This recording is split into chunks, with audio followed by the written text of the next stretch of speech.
ورنہ تمام کلیات اسی طرح بنتی ہیں. آپ وجوب عادی کی جتنی مثالیں لے لیں، سائنس کے قوانین کو لے لیجئے، وہ سب اسی طرح سے وجود میں آ رہے ہوتے ہیں. تو ایک ہے اس قضیے کا حکم کیا ہے، اور ایک چیز یہ ہے کہ یہ جو عمل کیا ہے، ہم نے ایک فعل کو دیکھا، وہ خلق کا فعل تھا، اس سے ہم نے اس چیز کو لازم ٹھہرا دیا کہ خالق ہے. یہ جو عمل ہوا ہے یہ کیا ہے؟ یعنی یہ کیا ہے؟ یہ اصل میں عقل کا پیدا کردہ وجوب ہے، اور یہ تعبیر کس چیز کے مقابل میں اختیار کی گئی ہے؟ امر واقعی کی. یعنی امر واقعی ہمیں عین الیقین کے درجے تک لے جاتا ہے، وہاں ہماری آنکھیں دیکھ لیتی ہیں، چیز حواس کی گرفت میں آ جاتی ہے. اس سے جو وجود پیدا ہوتا ہے وہ وجوب، یا جو ہم نے نتیجہ نکالا ہے وہ نتیجہ وجوب عقلی ہی کے الفاظ میں بیان کیا جائے گا. تو یہاں عقل کا وظیفہ کیا ہے جب وہ کلیات بنا رہی ہوتی ہے، جب وہ اصل سے فرع نکال رہی ہوتی ہے، جب وہ فرع سے اصل نکال رہی ہوتی ہے، جب وہ منطق استخراجی کے دو مقدمات سے نتیجہ پیدا کر رہی ہوتی ہے، اس میں نفی کا احتمال ختم ہو جاتا ہے. یعنی وہ عمل ہونا ہے ہر حال میں، اور اس کو اس صورت کو اختیار کرنا ہے. ہماری عادت مستمرہ میں جو چیزیں آ جائیں گی ان سے کلی بننی ہے، اس سے قانون بننا ہے، اسی پر ہماری زندگی کا انحصار ہے.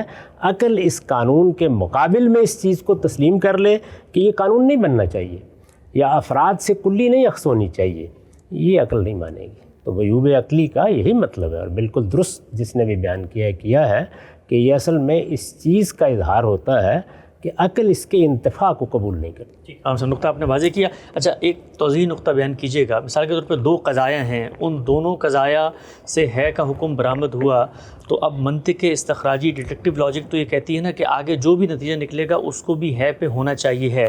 اگر ایک قضیہ مثال کے طور پہ استقراء ناقص، اس کو آپ نے بیان کیا کہ وہ جو انڈکشن کی ہے وہ نقص پہ پائی جاتی ہے، اس میں پوری طرح احاطہ نہیں کیا. استقراء ہوتا ہی یہی ہے، یہ کوئی تعبیر نہیں ہے ناقص اور کامل، ہوتا ہی یہی ہے. یعنی استقراء کرنے کی ضرورت کیوں پیش آ گئی ہے؟ اس لیے کہ بہت سے افراد دیکھ لیے گئے ہیں، ان تمام افراد کو نہیں دیکھا گیا جو ماضی میں، حال میں، مستقبل میں ہوں گے. ورنہ مجھے یہ بتائیے استقراء کی ضرورت کیوں پیش آئی؟ یہ ہوتا ہی اس طرح ہے. استقراء سے جو کلیات بنتے ہیں، یا منطق استقرائیہ میں جو کلیات بنتے ہیں، وہ بنتے ہی اس طرح ہیں. تو وہ کیا ہوتے ہیں؟ وہ اصل میں عادت مستمرہ کا بیان ہوتے ہیں. تعبیر کرنے کے لیے اگر کوئی اصطلاح بنانی ہے تو وہ کیا ہے؟ وجوب عادی. یعنی یہ گویا ہم نے ہمیشہ ایسے دیکھا ہے، یہی استدلال کیا جائے گا. ہم نے تو ہمیشہ پانی کو اسی درجہ حرارت پر ابلتے دیکھا ہے، یہاں بھی ابال کے دیکھ لیجیے، وہاں بھی دیکھ لیجیے. ہم نے تو اسی درجہ حرارت پر منجمد ہوتے دیکھا ہے. تو جب آپ یہ بات کہتے ہیں تو اصل میں آپ کیا کرتے ہیں؟ آپ بہت سے افراد کے مشاہدے کو تمام میں بدل دیتے ہیں. یہ جو تمام میں بدلنے کا عمل ہے، یہ عقل کہتی ہے کہ واجب ہے، یہ ہونا ہے، ہر حال میں ہونا ہے. وہ جو تمام میں بدلنے کے بعد قضیہ بنا ہے وہ غلبہ ظن پر مبنی ہو سکتا ہے، اس میں بہت سے پہلو زیر بحث آ سکتے ہیں، وہ یہاں بیان نہیں ہو رہا. ٹھیک ہے، نقطہ واضح ہوا. جو نتیجہ ہم نکالتے ہیں اس نتیجے کے بارے میں جو آپ نے فرمایا ہے کہ ہونا چاہیے تک پہنچاتی ہے عقل اس طرح کے معاملات میں، تو یہ اصطلاحات کا اس پہ بھی ذرا گفتگو کیجیے گا ہم صاحب. جو اصطلاحات ہیں وہ چاہے منطق کی ہوں، چاہے فلسفے کی ہوں، چاہے کلام کی ہوں، چاہے فقہ کی ہوں، اصطلاحات اپنا ایک بیگیج لے کے آتی ہیں. اصطلاحات کو جب وضع کیا جاتا ہے تو وہ جامع معنی بنتی ہیں. کیا یہ بہتر ہے کہ اصطلاحات کے دامن سے ہٹ کے جو حقیقت آپ بیان کرنا چاہتے ہیں اس کو بیان کر دیں؟ تو وجوب عقلی سے اگر کہیں غلط فہمی ہوتی ہے، اگرچہ اس پورے پروسیس کا طریقہ آپ بیان کر رہے ہیں، کیا یہ کہا جا سکتا ہے کہ جو نتیجہ نکلتا ہے وہ پروبیبلٹی پہ مبنی ہوتا ہے، جیسے آپ نے کل کہا تھا ارتقاء غالب ہوتا ہے؟ دو چیزیں ہیں جن کو پیش نظر رکھنا چاہیے. ایک یہ کہ ہم جب گفتگو کر رہے ہوتے ہیں تو اس کو ہم پسند نہیں کرتے کہ علمی اصطلاحات میں گفتگو کی جائے. ٹھیک، یہ گفتگویں عام لوگوں سے ہو رہی ہوتی ہیں. عام لوگ علمی اصطلاحات میں چیزوں کو نہیں سمجھتے. ان کے سامنے تو اگر نحو کے مصطلحات بیان کر دیے جائیں کہ یہ مفعول مطلق ہے اور یہ تمییز ہے، یہ حال ہے، تو وہ بھی ان کے سر کے اوپر سے گزر جائیں گی. ان کے سامنے بات بیان کرتے ہوئے یہی طریقہ درست ہوتا ہے کہ آپ عام زبان تک اس کو لے آئیں. عام زبان تک لاتے ہیں تو عام تعبیریں اختیار کرنی پڑتی ہیں. وہ تعبیریں اس طریقے سے منطقی تعبیریں نہیں ہوتی، نہیں ہو سکتی. یہ جو بعض لوگ خیال کرتے ہیں کہ پچھلی 2 صدیوں میں بہت جلیل القدر لوگوں نے بعض چیزیں لکھی ہیں، تو اس میں بیان کی ایسی خامیاں یا کمزوریاں رہ گئی ہیں۔ یہ شبلی نے لکھا ہے، یہ امین احسن نے لکھا ہے، یہ فلاں اور فلاں بڑے محقق نے لکھا ہے، یہ مولانا سید ابو اللہ صاحب مودودی نے لکھا ہے۔ یہ لوگ جن کا آپ ذکر کر رہے ہیں کون ہیں؟ یعنی شبلی کے بارے میں یہ معلوم ہے کہ وہ مولانا فاروق کے شاگرد ہیں۔ کبھی تفصیلات پڑھیے گا کہ معقولات میں ان کی کیا حیثیت تھی، کیا پس منظر تھا۔ اسی طرح سے مولانا سید ابو اللہ صاحب مودودی نے معقولات کی چیزیں مولانا عبدالسلام نیازی جیسے آدمی سے پڑھی ہیں۔ میری ان بزرگوں سے ملاقات رہی ہے جو ان کے وہاں ہم سبق تھے، اس میں کیا کیا چیزیں کس درجے کی اور کس تفاحص کے ساتھ پڑھی گئیں میں وہ بتا سکتا ہوں۔ لیکن جس وقت آپ عام لوگوں سے خطاب کر رہے ہوتے ہیں تو اپنے اس علم کا اظہار نہیں کرتے، اس میں عام آدمی کی سطح پر آ کر عام تعبیریں اختیار کر کے آپ بات بیان کرتے ہیں۔ میں نے بھی جب ایک سوال کا جواب دیتے ہوئے یہ بیان کیا تھا تو وہاں کوئی تعبیر نہیں اختیار کی تھی، سادہ طریقے سے بیان کر دیا۔ اس پر بحث ہوئی تو یہ بتانے کے لیے کہ میں جو کچھ کہہ رہا تھا اس کو اگر علمی اصطلاحات سے تعبیر کرنا ناگزیر ہو گیا ہے تو وہ یہ ہوں گی۔ یہ ناگزیر بحث کوئی پیدا ہو جائے تو پھر ہم بتاتے ہیں کہ یہ اصل میں نحو کا یہ قاعدہ ہے، جملے کی یہ تالیف ہے، یہ منطق کا یہ طریقہ ہے، یہ دیکھیے یہ استخراجی منطق کے مقدمات اس طرح قائم ہوتے ہیں، یا جیسے کل کی نشست میں یہ بحث کرنی پڑ گئی کہ قضایا کیسے وجود میں آتے ہیں۔ یہ سب کچھ اصل میں ان فنون سے تعلق رکھنے والے لوگ جب اس کی تحلیل کرنا شروع کر دیتے ہیں اور اس میں کوئی غلط فہمی ہوتی ہے تو اس وقت اختیار کی جاتی ہیں، ورنہ یہ بات بالکل درست ہے کہ عام طریقے ہی سے بات واضح کرنی چاہیے۔ اور میں تو کبھی بھی اپنی گفتگو میں، اپنے درسوں میں، اپنی تحریروں میں اصطلاحات کا استعمال نہیں کرتا، اس سے پوری طرح گریز کرتا ہوں۔ اور اصطلاحات کا استعمال کر کے آپ کسی صاحب علم کو تو مطمئن کر سکتے ہیں، عام آدمی تو سوائے اس کے کہ اس کے نتیجے میں جا کے سو جائے اور کچھ بھی نہیں کرے گا، کیونکہ بات ہی اس کی سمجھ میں نہیں آئے گی۔ عام گفتگو کا طریقہ اللہ نے اپنی کتاب میں اختیار کیا ہے۔ عام اسالیب جس کو عربی مبین کہا ہے، رسالت مآب صلی اللہ علیہ وسلم نے اختیار کیا ہے۔ جس وقت بھی آپ عام لوگوں سے بات کریں اسی طرح کریں، شبلی ہوں یا ابو اللہ مودودی یا امین احسن اصلاحی، انہوں نے یہ فیصلہ کر لیا کہ وہ عام لوگوں تک اللہ کا دین پہنچائیں گے۔ اس میں یہ رعایت ملحوظ رکھی جاتی ہے کہ بات اس طریقے سے کی جائے کہ اصحاب علم بھی اس کو سمجھ لیں، اور اگر کوئی علمی رائے ہے تو وہ اس طرح تنقیح کر کے پیش کر دی جائے۔ تاہم جس طرح سے اصطلاحات کو سامنے رکھ کر آپ ایک جملہ بنا کے بیان کرتے ہیں، یہ اس طرح منطق کی کتاب میں لکھا ہوا ہے، یہ اس طرح سے علم کلام کی کتاب میں لکھا ہوا ہے، یہ یہاں ملحوظ رکھنا ممکن ہی نہیں ہوتا۔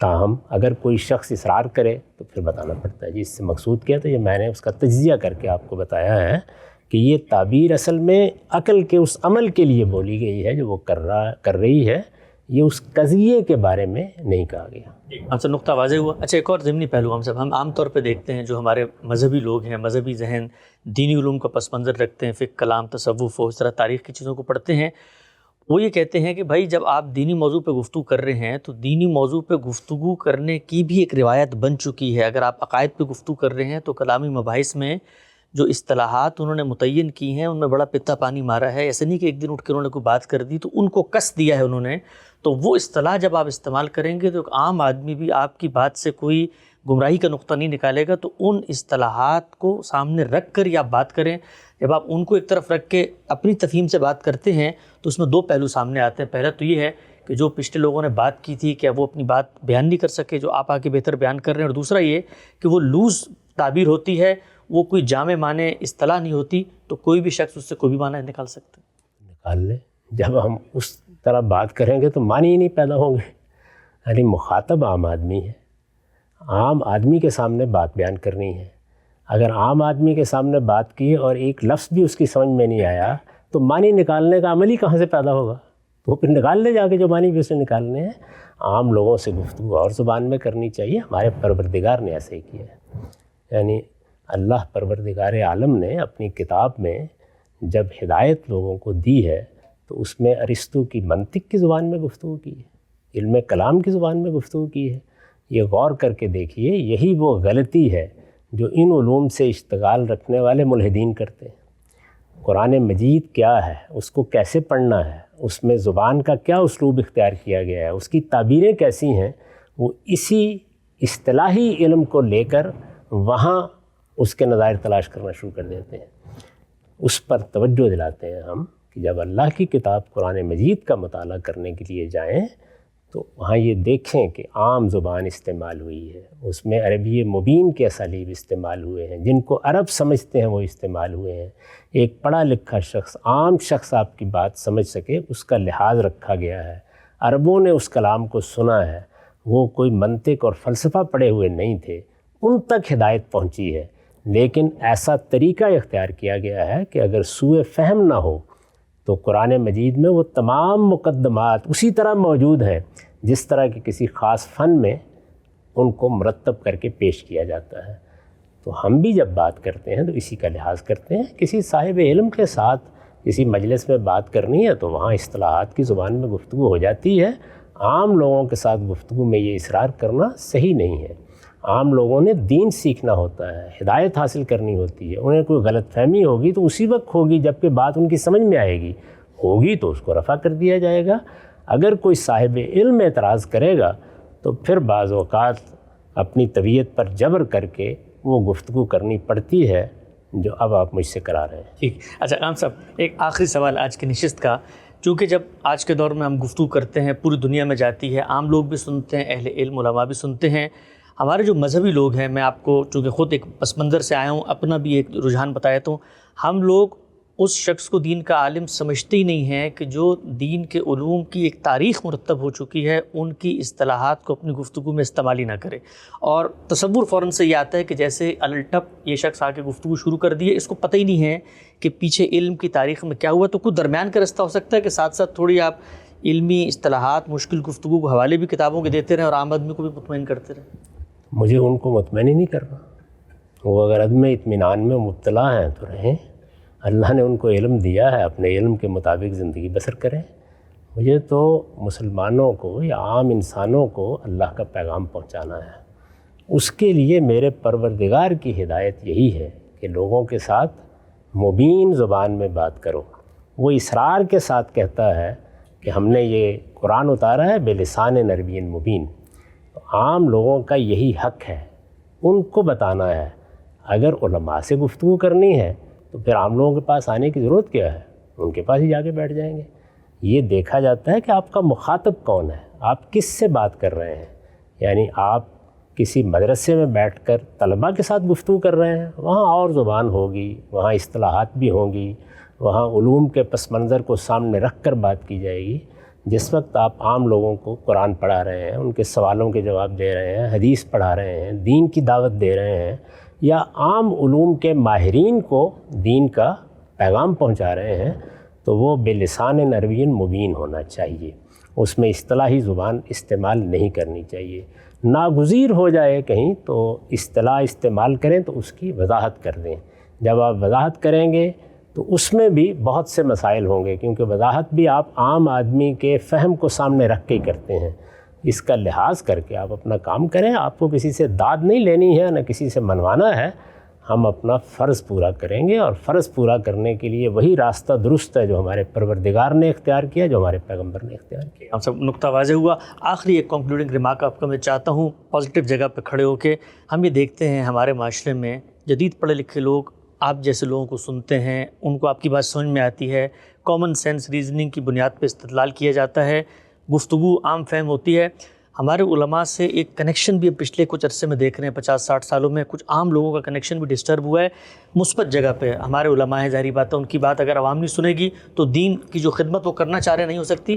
ان کو کوئی ایک اچھی نیکی خیر کی نصیحت، خود جو پبلک کام آپ نے 50 سال کیا، کہ ایک گیپ نظر آتا ہے جب وہ گفتگو کرتے ہیں، وہی مسجع مقفع کلام ہے، ادبی تعبیرات ہیں، عربی کی اصطلاحات ہیں، یہ مشکل اس طرح کی تعبیرات ہیں، تو ان کو بھی آپ یہ کہیں گے کہ جب وہ لوگوں سے مخاطب ہوں تو ان چیزوں سے ہٹ کے ایک نیا ڈکشن، نیا یونر ڈیولپ کریں تاکہ لوگوں سے کمیونیکیشن ہو سکے۔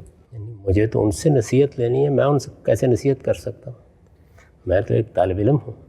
علماء کا کام ہے کہ وہ ہمیں نصیحت کریں، ادب سے درخواست کی جا سکتی ہے، اور وہ درخواست میں نے اپنا طرز عمل بیان کرتے ہوئے کر دی ہے۔ جب ہم عام لوگوں سے بات کریں گے تو ہمیں وہ اصطلاحات نہیں اختیار کرنی چاہیے جس کو اہل علم ہی سمجھتے ہیں یا کسی خاص فن کے ماہرین ہی سمجھتے ہیں۔ میں نے یہ واقعہ کئی بار سنایا ہے کہ استاذ امام امین احسن اصلاحی کچھ بیمار ہو گئے، تدبر قرآن پایا، تکمیل کو پہنچی تو طبیعت خراب ہو گئی، تو ایک ڈاکٹر صاحب کو میں نے کہا کہ ذرا مولانا کو دیکھ لیجئے۔ ڈاکٹر صاحب تشریف لائے۔ ڈاکٹر حضرات کو بھی آپ دیکھیے، ان کو بھی یہ مرض لاحق ہو جاتا ہے۔ ہر علم اور ہر فن بعض اوقات حیضہ بن جاتا ہے، آدمی بیماری میں مبتلا ہو جاتا ہے۔ بارہا میں نے دیکھا ہے کہ ڈاکٹر صاحب تشخیص بیان کر رہے ہیں اور بے تکلف اصطلاحات بولتے چلے جا رہے ہیں، یہ دیکھے بغیر کہ سامنے کا آدمی اس کو سمجھتے بھی یہ نہیں سمجھتا۔ تو ڈاکٹر صاحب آ کے بیٹھ گئے، انہوں نے مولانا سے وہی سوال کیا تھوڑا سا معائنہ کرنے کے بعد کہ کیا معاملہ ہوا۔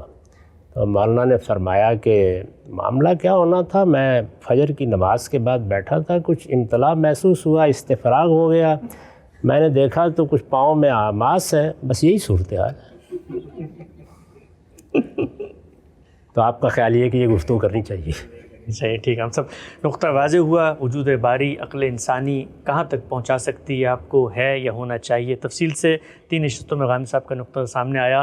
انشاءاللہ اس موضوع پر جو تفصیلی استدلال ہے اس کو ہم ایک سیریز میں مستقلاً زیر بحث لائیں گے۔ وقت یہاں پہ ختم ہوتا ہے، دوبارہ حاضر خدمت ہوں گے، اب تک آپ کا بہت شکریہ۔